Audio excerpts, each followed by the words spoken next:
जब पूरी दुनिया सोती है, तब एक शक्ति जागती है। ड्रीम स्टोरी आज आपको उस रात की कहानी सुनाने जा रही है जो आत्मा बदल देती है।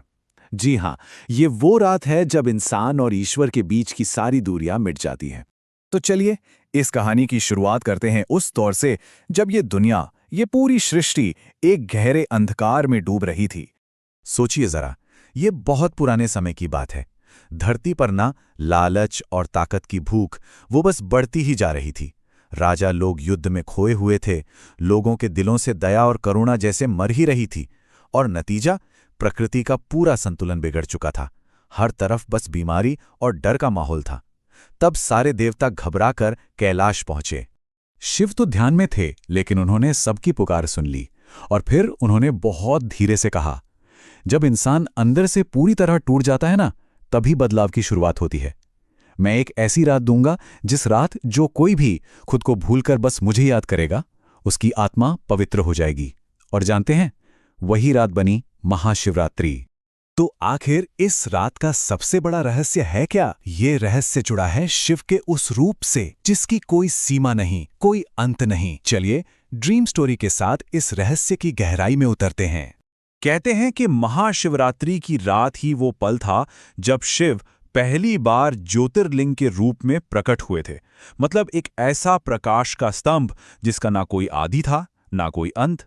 ये कहानी तब शुरू होती है जब ब्रह्मांड के दो सबसे बड़े देवता ब्रह्मा और विष्णु इस बात पर बहस कर रहे थे कि दोनों में से बड़ा कौन है। और उनके अहंकार के इसी टकराव के बीच अचानक एक विशाल, कभी ना खत्म होने वाला आग का स्तंभ प्रकट हो गया। अब इस रहस्य को सुलझाने के लिए ब्रह्मा जी ने उसका सिरा खोजने के लिए ऊपर की ओर उड़ान भरी, और विष्णु जी ने उसका अंत खोजने के लिए नीचे की ओर गए। और ये कोई छोटी मोटी यात्रा नहीं थी, पता है, हजारों साल, जी हां, हजारों सालों तक वो दोनों खोजते रहे। लेकिन उस प्रकाश के स्तंभ का ना तो कोई शुरुआत मिली और ना ही कोई अंत। जब दोनों थक हार कर वापस लौटे, तब उस प्रकाश में से खुद शिव प्रकट हुए, और उन्होंने कहा, जो सीमाओं में बंधा हो वो महान नहीं होता, जो अनंत है वही शिव है। और यहीं हमें इस रात का सबसे बड़ा सबक मिलता है। ड्रीम स्टोरी कहती है, जैसे ही हमारा अहंकार टूटता है, ईश्वर प्रकट हो जाता है। अब हम उस कथा की ओर बढ़ते हैं जो त्याग और प्रेम की शायद सबसे पवित्र कहानी है। देवी पार्वती ने शिव को अपने पति के रूप में पाने के लिए जो तपस्या की, वो प्रेम की शक्ति का सबसे बड़ा सबूत है। सोचिए, उन्होंने चिलचिलाती गर्मियों में धधकती आग के बीच बैठकर ध्यान लगाया, कड़कड़ाती सर्दियों में बर्फीली चट्टानों पर लेटी, और महीनों तक बिना कुछ खाए पिए उपवास किया। उनकी हर एक सांस, हर एक सोच में बस शिव ही शिव थे। और फिर सालों बाद महाशिवरात्रि की ही रात थी जब उनका तप पूरा हुआ। शिव प्रकट हुए और उन्होंने कहा, जो प्रेम इतना त्याग सह सकता है, वही प्रेम इस सृष्टि की रचना कर सकता है। और इसी रात शिव और शक्ति का मिलन हुआ, यानी चेतना और ऊर्जा का वो दिव्य संगम जिसने ब्रह्मांड को पूरा किया। और अब इस रात की सबसे रहस्यमयी कथा, एक ऐसी कहानी जो बताती है कि ईश्वर की कृपा कितनी अनोखी है। एक सवाल मन में उठता है कि क्या अनजाने में किया गया कोई काम भी अच्छा फल दे सकता है? इस शिकारी की कहानी शायद इसी सवाल का जवाब है। एक शिकारी था, बहुत पापी। एक रात वो किसी खतरे से बचने के लिए एक बेल के पेड़ पर चढ़ गया। उसे बिल्कुल नहीं पता था कि उस पेड़ के ठीक नीचे एक शिवलिंग है। अब रात भर जागते रहने के लिए और जानवरों को दूर रखने के डर से वो एक एक करके बेल के पत्ते तोड़कर नीचे फेंकता रहा, और वो सारे पत्ते सीधे शिवलिंग पर गिर रहे थे। उसने तो अनजाने में ही पूरी रात जागरण कर लिया और शिव को सबसे प्रिय बेलपत्र भी चढ़ा दिए। जब सुबह उसकी मृत्यु का समय आया तो शिव खुद उसे लेने आए, और उन्होंने यमदूतों से कहा, इसे छोड़ दो, इसने मेरी महाशिवरात्रि पूरी की है। और उस पापी शिकारी को मोक्ष मिल गया। ड्रीम स्टोरी के साथ महसूस कीजिए शिव की इस शक्ति को, जो हमारे कर्म नहीं, हमारी भावना को देखती है। तो इन सभी कहानियों का आज हमारे लिए क्या मतलब है? असल में ये रात आत्मा के जागरण की रात है।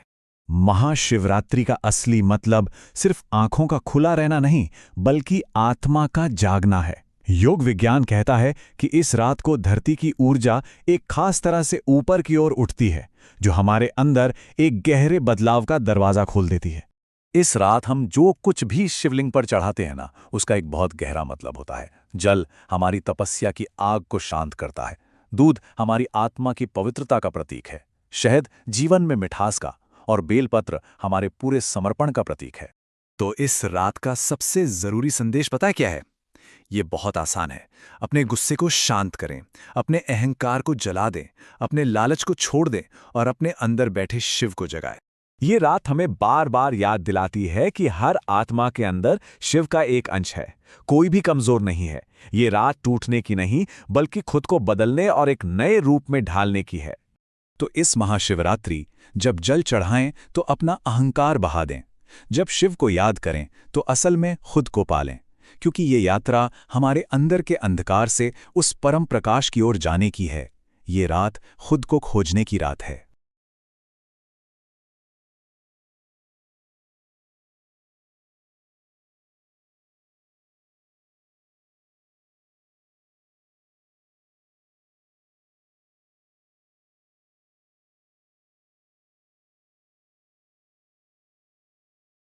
अगर आपको ये वीडियो पसंद आया हो तो लाइक करें, शेयर करें और ज्ञान से भरी ऐसी ही कहानियों के लिए ड्रीम स्टोरी को सब्सक्राइब जरूर करें। फिर मिलेंगे एक नई कहानी के साथ।